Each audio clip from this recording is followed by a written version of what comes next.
দোয়া এটা একটি স্বয়ং সম্পূর্ণ ইবাদত। আর দোয়া ও মুখুল ইবাদ বলা হয়েছে, দোয়া হচ্ছে ইবাদতের মগজ। দোয়া এর মাধ্যমে মানুষের তাকদীর পরিবর্তন হয়ে যায়। নবী সাল্লাল্লাহু আলাইহি ওয়াসাল্লাম হচ্ছে মুস্তাজাবুদ দাওয়া, যার দোয়া নিশ্চিত মকবুল। আমরা হয়তো মুস্তাজাবুদ দাওয়া না, কিন্তু মুস্তাজাবুদ দাওয়ার গোলাম রয়েছি।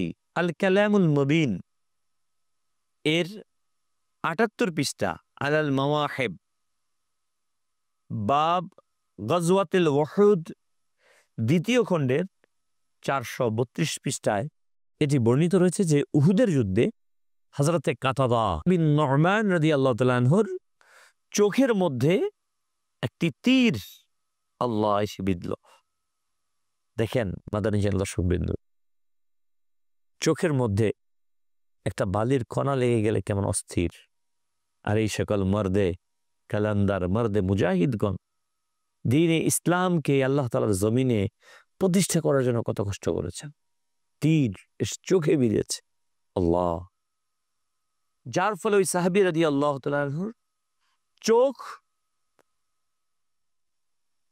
এই চোখের কোঠা থেকে বের হয়ে গালের উপর ঝুলে পড়ল। তিনি দৌড়ে রসুল আকরাম নূরে মুজাসসাম সাল্লাল্লাহু আলাইহি ওয়াসাল্লামের দরবারে হাজির হয়ে গেলেন। সাহাবায়ে কেরামের আকীদা, তাদের কনসেপ্ট, তাদের ধারণা এটা যে আমি যে কোনো ধরনের পেরেশানি নিয়ে, সমস্যা নিয়ে আল্লাহর নবী সাল্লাল্লাহু আলাইহি ওয়াসাল্লামের দরবারে হাজির হব, আর আল্লাহর নবী সাল্লাল্লাহু আলাইহি সাল্লাম যদি দোয়া করে দেন আমার সমস্যার সমাধান, সেটা দুনিয়া কিংবা আখিরাত কিংবা যে কোনো ধরনের পেরেশানি হোক না কেন, আল্লাহ রসুল আকরাম নূরে মুজাসসাম সাল্লাল্লাহু আলাইহি ওয়াসাল্লাম সাথে সাথেই তার হাত মুবারক দ্বারা তার ঝুলে পড়া চোখকে চোখের কুটুরিতে রেখে মোবারক হাতকে বুলিয়ে দিলেন।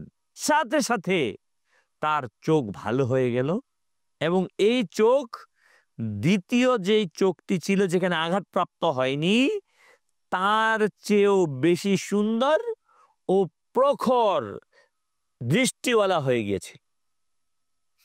আমার প্রিয় আকা সাল্লাল্লাহু আলাইহি ওয়াসাল্লামের হাত মুবারকের বরকত, নবী সাল্লাল্লাহু আলাইহি ওয়াসাল্লামের হাত মুবারকের মুআজিজা, আল্লাহ নবী সাল্লাল্লাহু আলাইহি ওয়াসাল্লামের সোহবতে যে চলে আসে, সংস্পর্শে চলে আসে, সেটা বরকত ওয়ালা হয়ে যায়, রহমতের ওয়ালা হয়ে যায়। আল্লাহু আকবার।